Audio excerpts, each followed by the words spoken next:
Okay, so this is lecture 3, video 2, and we are continuing our discussion to quantify nu and mu. If you remember from the previous video, so we are trying to quantify this relationship. In the previous video, we concluded that if the sample size is big enough, then nu tends to be close to mu, right? And now we are looking at something that's known as the Hoeffding's inequality. This is the inequality that's going to quantify the relationship between nu and mu. And in order to do that, we use a simple bound known as the Hoeffding's bound, right? So now we're looking at that. Now we know that a random sample from a population tends to agree with the views of the population at large, right? That's how we got this. And so we also determined that there was this probability of bad that we would like to reduce as much as we can. If you remember from the previous slide here, we said that this is bad, right? This thing here is not good for us, right? If this nu minus mu is really larger than some predetermined tolerance that I'm denoting by epsilon. And so we decided that this has to be as small as possible, right? Basically, for any problem that we are looking at, we want that the probability of something bad happening, right, should be really, really small, right? So this must be small, this must be as small as possible. Now, how do we quantify this bad thing happening, right? So what we want is like the probability of nu from the previous slide, sorry, nu, let me redo that. Yeah. Okay, yeah, here. So the probability of nu minus mu, right, being greater than the tolerance that I came up with, which was epsilon. So the probability of this should be really, really small.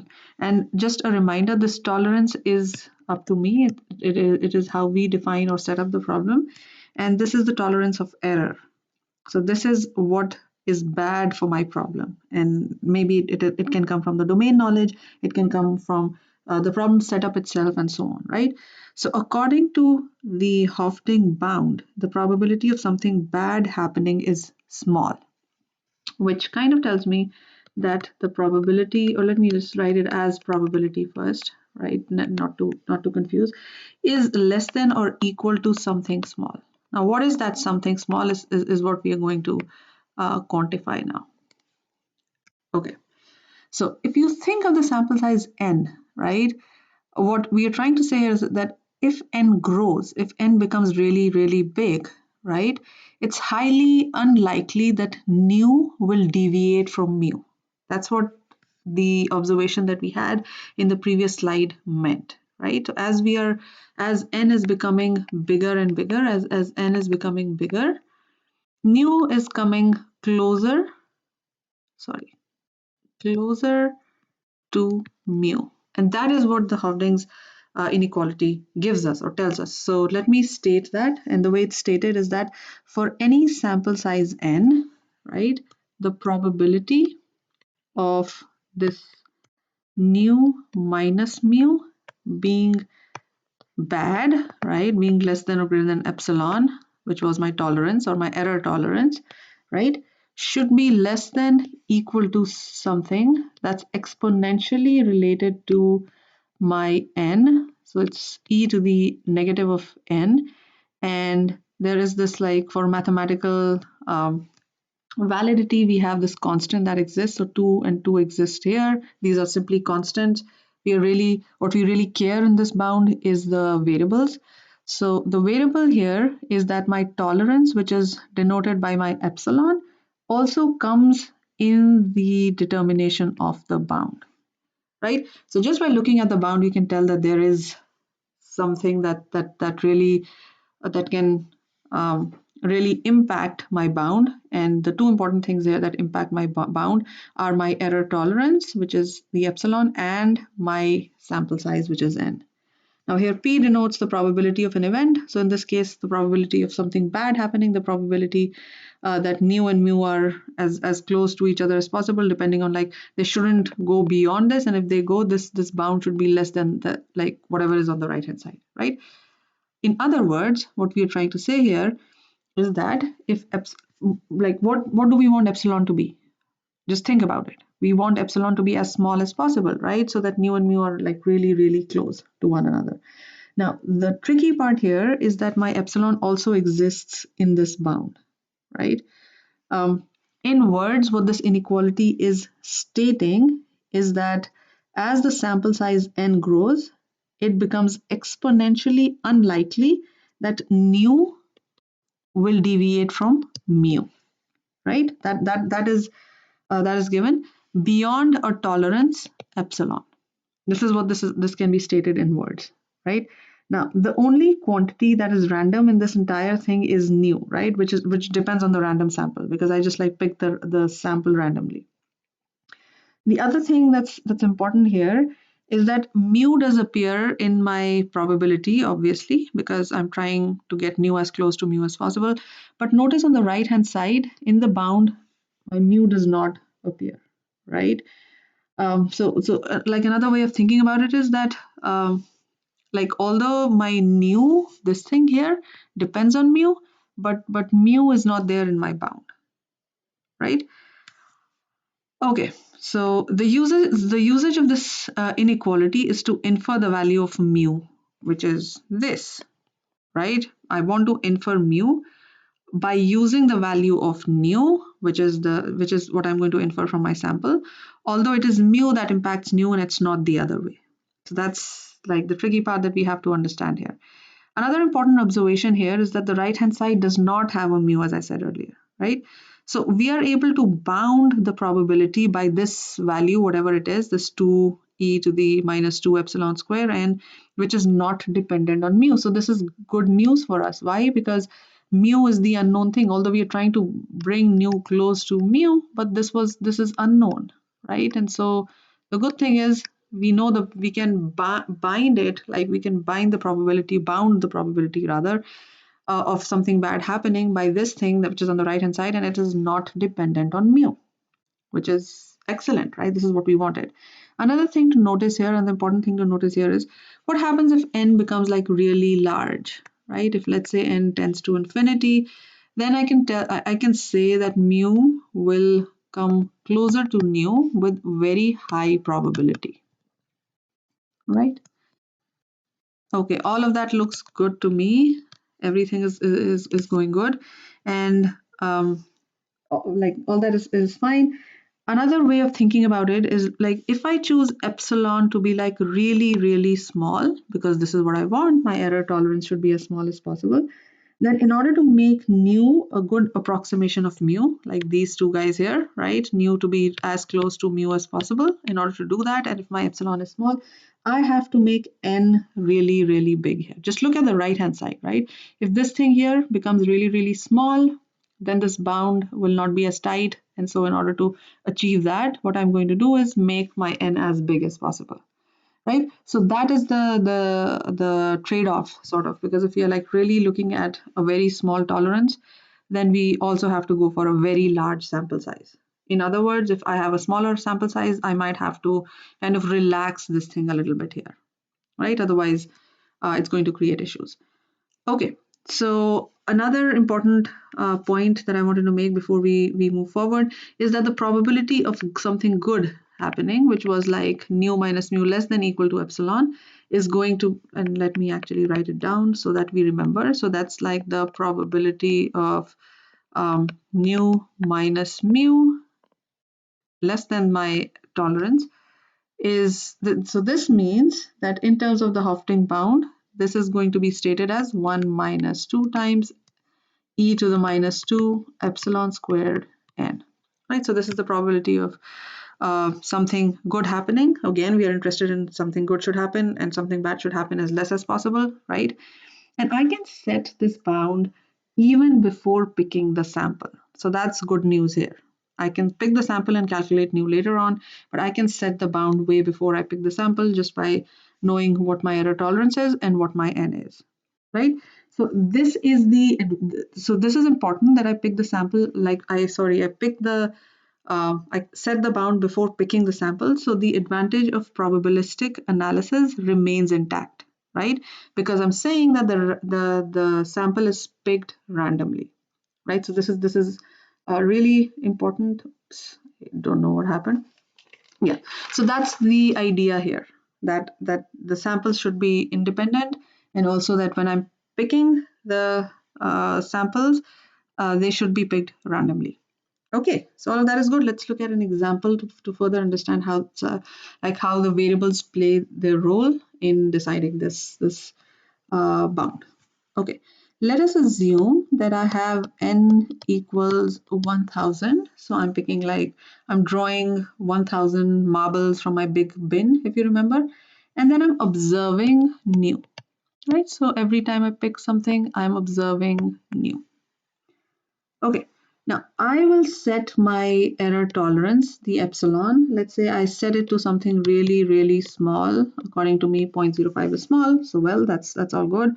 So the probability of getting something good, which is that the nu minus mu is, if you remember here, is within this, right? So the probability of getting this is 1 minus 2 to the e minus 2. So I'm going to calculate that using whatever error tolerance and n I have.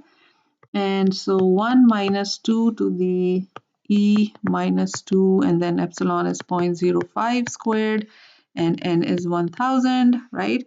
The value that I get is almost equal to 99%, right? So which is good, right? So nu must be really, really close to mu for this particular experiments, which also, like, in another words, I can say that 99% of the time my nu minus 0.05 less than equal to mu, because this is the bound, right? My mu lies within this range, nu plus 0.05. Another, like, in words, in another way of, like, saying this thing, which we just found here, right? Now, let me relax this epsilon a little bit, right? And let's say this is like, no, let me make it even bigger. Let's say I'm making it 0.1. Right? Epsilon is really big, so I have, like, more tolerance for error. I'm more relaxed, right? If I compute this value again, this 1 minus 2e minus 2 0.1 squared times, and the sample size stays the same, it's just that I'm being a little more relaxed, this value comes almost equal to 99.9999%, like really big, really close to 100. So which tells us that this mu lies between this nu plus 0.1 and nu minus 0.1, right? So although we are going to be, like, really good, like 99.999% of the time, but then this is the range of the, like, what we know about mu, right? So this kind of tells us how the relationship of n and epsilon plays out when we are trying to determine the bound, right? And this also tells us how close nu and mu come to each other. Okay, so having said that, the basic the final conclusion that we can make out of the Hoeffding's inequality or the Hoeffding's bound is that it is possible to reach outside the data from inside, because I can make some inference about mu if I know nu, and if I have set my epsilon and n to a certain level. But obviously it depends on how much inference I can draw from that, right? So for example, in this case, this was the range that we came to where mu will lie. For example, here this range was different, and the probability of achieving this was different here and different here, right? So it depends on what the problem we are trying to solve and how much accuracy we are trying to achieve. But definitely the question of is learning feasible has been answered, right? So it is possible to reach outside the data from inside. But there are certain conditions that are required to be able to do that when, like, nu reaches from inside to outside to give us mu. Let's list those conditions, right? Okay, so let me write down the conditions here. I think I should have written the conditions and not the relationship. But yeah, let me write down the conditions. And the first condition is that the sample that we are drawing in order to determine nu, so that we come closer to mu, must be random. This is also known as independent and identically distributed. So the sample should be IID, which is independent and identically distributed, because then only the premise of probability holds, right? Okay, the second thing that we obviously discussed earlier is that we cannot be sure but we can instead consider this with high probability that mu comes like this much close to mu with high probability. So we can say that with high probability, this is another important observation, nu comes close to mu, right? Or another way of saying that is this is like probably approximately correct. So in the language of mathematics, we call this PAC. Probably approximately correct. Yeah. The third thing is, as we just saw in that example in the previous slide, that n is large, or at least sufficiently large, because what we are trying to get is the epsilon square n must be large, right? So then you know the trade-off between the epsilon and the n now.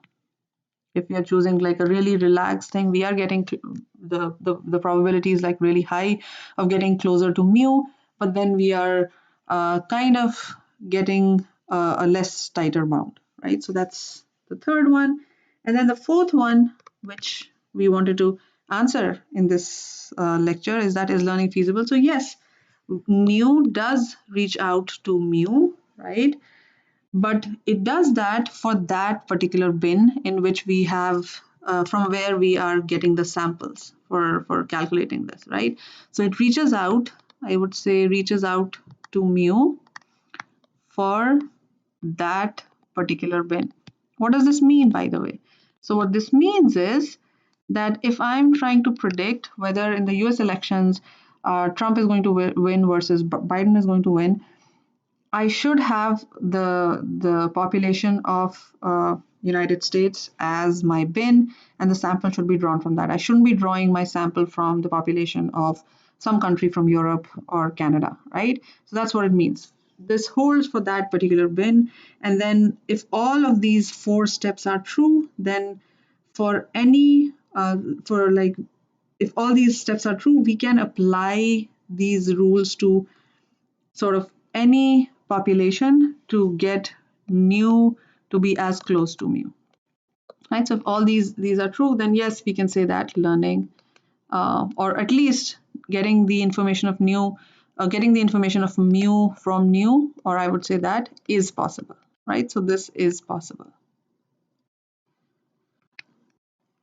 Okay, so with this, I would like to conclude this video because now we have kind of figured that there is this Hoeffding bound that has its own intricacies in terms of the tolerance level that we are looking at, and also in terms of the sample size that we're looking at, right? And eventually we have come up with the idea that nu is related to mu. My next video is going to be about the like what does this like have to do with the actual learning process, right? Because we've been talking about this like particular sample where we're simply trying to predict the probability of some event happening, but remember in learning we had this entire function that is to be predicted. So let's look at how this relates to learning in the next video.